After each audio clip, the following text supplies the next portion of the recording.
Sir, जैसे मेरे JEE mains के स्कोर में अराउंड 180 तक आए थे, कल आंसर की आई थी तो, बट जैसे मेरे यूटीएस में तो 200 प्लस आए थे, थोड़ी कुछ सिली मिस्टेक ज़्यादा हो गई थी तो थोड़े कम हो गए थे। बट अब मतलब मुझे अब तो एडवांस के कर रहा हूँ, तो ये पूछना था कि नेक्स्ट वीक से अभी एटीएस स्टार्ट हो रहा था, तो उसके मतलब पेपर अटेम्प्टिंग स्ट्रैटेजी क्या रखनी चाहिए, कि मतलब किस तरीके से करना चाहिए अटेम्प्ट? देखो यार, एडवांस के पेपर तो आपने पहले भी दिए हैं, कोई नई स्ट्रेटजी की जरूरत नहीं है।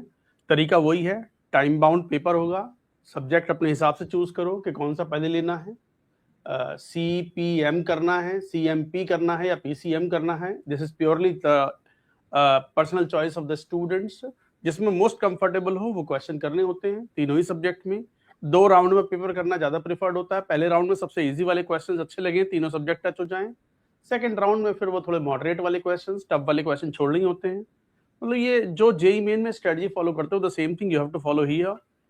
ऑफ कोर्स यहाँ पर जो है स्पीड उतना मैटर नहीं करेगा।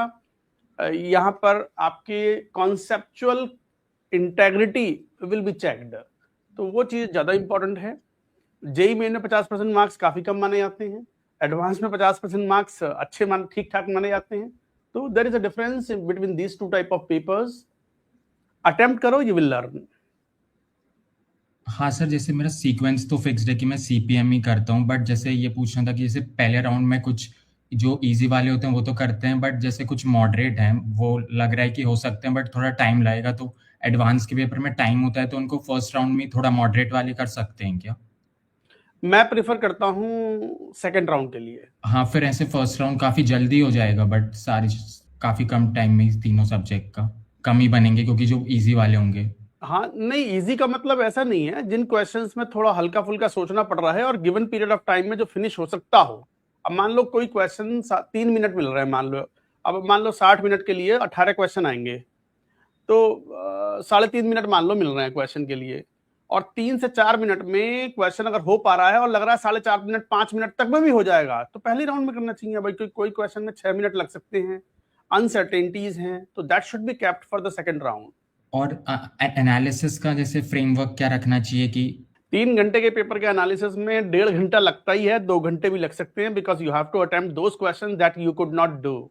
हाँ, और कुछ जैसे जो मिस्टेक्स हो रही है उनका एक डेटा सेट मतलब कुछ लिख कर मेंटेन करना चाहिए जो इम्प्रूव कर पाए। नहीं, रिटन तो क्या ही मेंटेन करोगे, बस उनको आइडेंटिफाई कर लो दिमाग में कि यार देखो ये वाली मिस्टेक हो गई।